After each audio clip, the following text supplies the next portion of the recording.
Good morning Durgapur. আজকে সকালবেলা 6:30টার সময় আমাদের এখানকার আবহাওয়ার আপডেট। এতটাই ঘন কুয়াশায় ঢাকা পড়ে গেছে যে আমরা কোনো কিছুই বাইরের দৃশ্য দেখতে পাচ্ছি না। দেখো, তোমরা প্রত্যেকে জানো আমার ফ্ল্যাটের অপোজিটে অনেক ফ্ল্যাট আছে, ঘর আছে, কিন্তু কিচ্ছু দেখা যাচ্ছে না। যাই হোক, এই রকম পরিস্থিতি নিয়েই আমাদের চলতে হচ্ছে।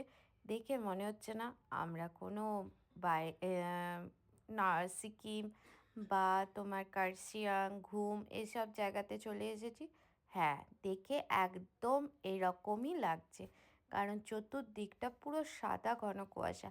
দেখো, এখন এই পরিস্থিতিটা তোমাদের সাথে শেয়ার করলাম, কখন পরিষ্কার হচ্ছে সেটাও কিন্তু শেয়ার করব। দেখে মনে হচ্ছে এখনও সেটা পরিষ্কার হওয়ার চান্সেসটা খুব কম আছে। এই ব্যালকনি থেকে এইটা দৃশ্যটা দেখলে, এবার আমার বড় ব্যালকনি থেকে দেখো, একই পরিস্থিতি, মানে কোনো কিচ্ছু দেখা যাচ্ছে না। চলো, আজকের ভিডিওটা এখান থেকে স্টার্ট করা হলো ঘন কুয়াশা দিয়ে, এবং খুব তাড়াতাড়ি আদার্স আপডেটগুলো নিয়ে আসবো, কতক্ষণে পরিষ্কার হচ্ছে না হচ্ছে। আর তোমাদের সাথে কথা বলে আমার সত্যি খুব ভালো লাগলো।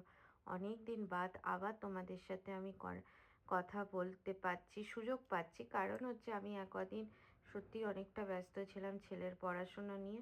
এখন অবশ্য আছে, কিন্তু তাও তাদের এই সবের মাঝখানেই তোমাদের মধ্যে চলে গেলাম।